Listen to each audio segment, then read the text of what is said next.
Estenose carotídea. Na anatomia da carótida, a gente geralmente vê essa estenose na região da bifurcação carotídea.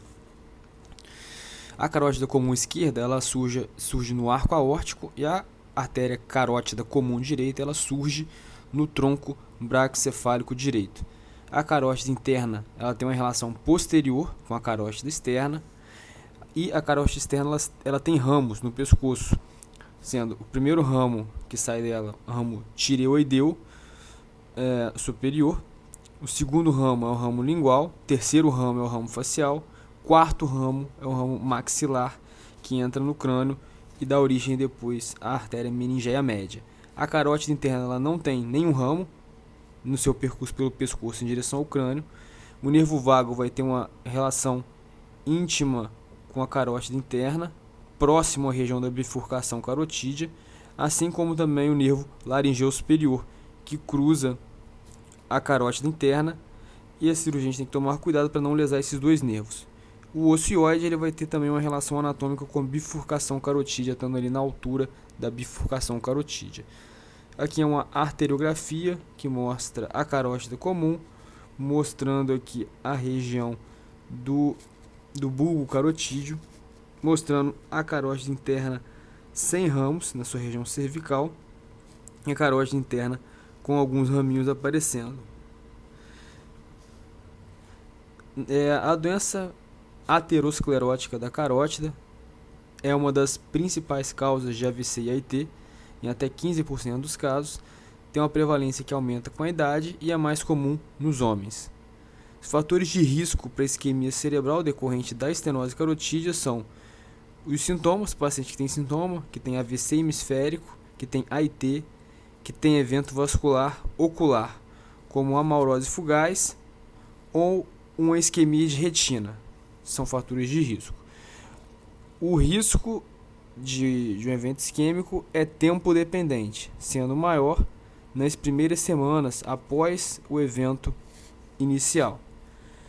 E o grau de estenose também é um fator de risco importante. O NACID Trial mostrou um risco leve quando ele tem uma estenose menor do que 50%, um risco moderado no estenose entre 50% e 70%, e severo quando é maior do que 70%. Fatores de risco para isquemia cerebral decorrente da estenose carotídea também são fatores gerais, como idade, uma placa de superfície irregular, com superfície ulcerada, que é uma placa considerada instável, a ausência de fluxo colateral na angiografia, uma alta frequência de êmbolos detectados no Doppler transcraniano, hipertensão, doença coronariana. No exame de imagem, a gente vê aqui na tomografia a placa na carótida.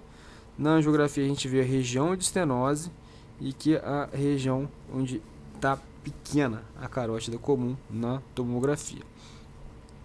O tratamento é prevenção primária, inicialmente com controle dos fatores de risco, melhora do estilo de vida, terapia medicamentosa. Tratar bem a hipertensão, diabetes, usar antitrombóticos, tratar a dislipidemia e parar de fumar. E o tratamento cirúrgico que a gente tem de opção é a endarterectomia, e tem também os tratamentos endovasculares. O NACID Trial foi um estudo que comparou o tratamento conservador com a cirurgia nos pacientes que tinham uma estenose carotídea sintomática, em pacientes que tinham estenose carotídea entre 70% e 99% de estenose, então uma estenose grave. E o tratamento do NACID tratou pacientes no tempo de até 120 dias dos sintomas iniciais. E o NACID foi interrompido por mostrar um benefício claro no tratamento cirúrgico nesses doentes. E outro trial que teve é o ECST, que teve como objetivo de estudo, ele correlacionou o grau de estenose carotídea com o risco de evento isquêmico cerebral.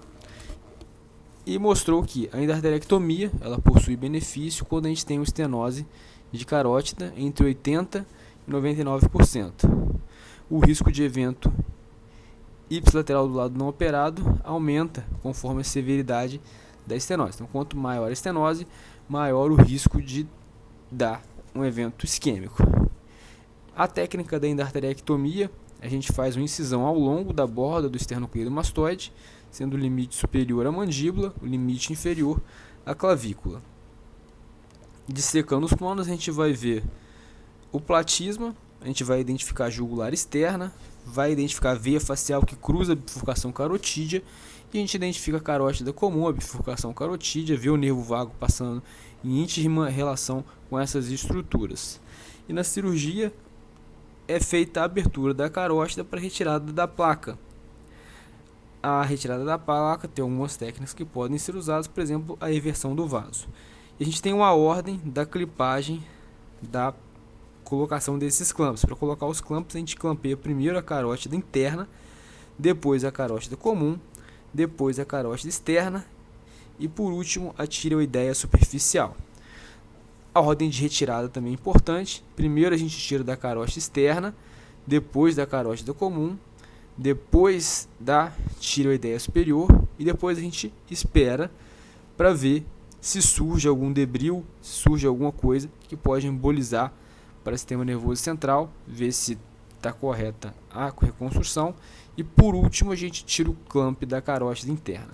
As técnicas de fechamento, pode fazer um fechamento direto, borda com borda, pode usar um patch ou pode fazer a eversão da carótida para botar uma parte mais lisa na face interior do lumínio do vaso.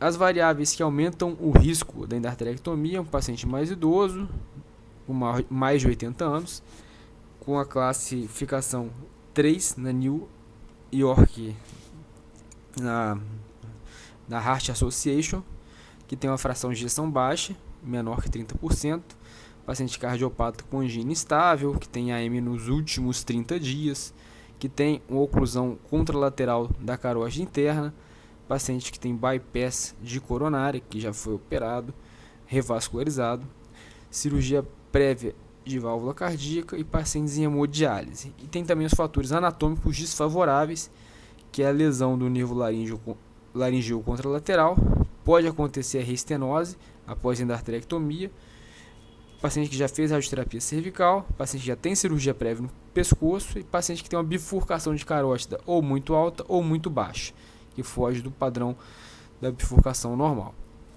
E o tratamento endovascular também é uma opção, tratamento que é menos invasivo e evita principalmente a complicação relacionada próxima ao procedimento operatório, como infecção, lesão de nervo craniano, mas o principal benefício é o menor risco de infarto, de IAM, que é o evento que tem maior risco no pós-operatório. E o tratamento endovascular diminui o risco de IAM.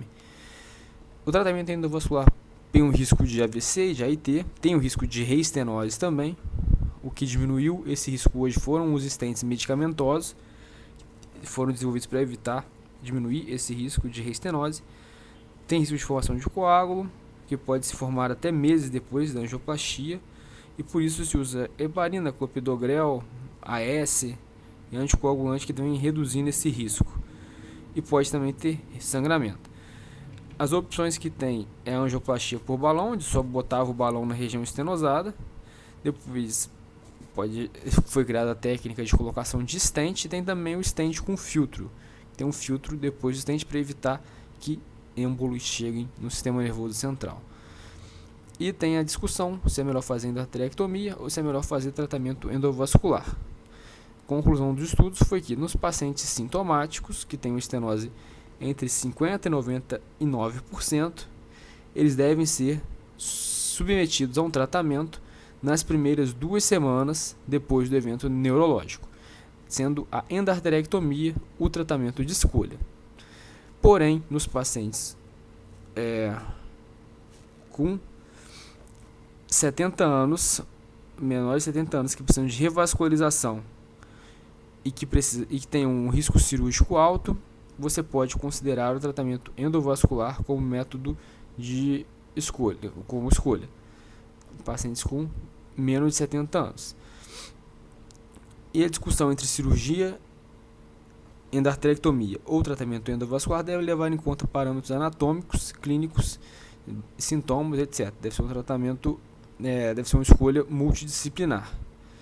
E, independentemente da escolha do método, um número importante que tem que gravar é que o risco de evento adverso peri-procedimento ele não pode passar de 4% dos casos de estenose carotídea. Então, a morbidade do serviço ela não pode exceder 4% dos casos de estenose carotídea. Quando a gente tem estenose acima de 60%, em pacientes com expectativa de vida maior que 5 anos e que são considerados de alto risco para evento isquêmico com tratamento medicamentoso isolado, é recomendado a endarterectomia como método de escolha. Pacientes que têm alto risco cirúrgico, o método endovascular pode ser considerado e, independente da escolha, o risco de evento adverso peri-procedimento do serviço ele não deve exceder 2% nos casos de estenose carotídea.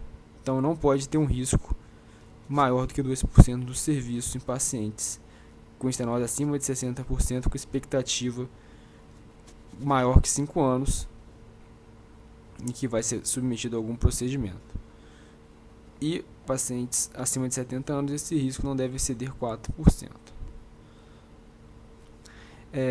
Quando tem estenoses menores do que 50%, estenose mais leve, o tratamento é conservador, não tem o que fazer do ponto de vista cirúrgico.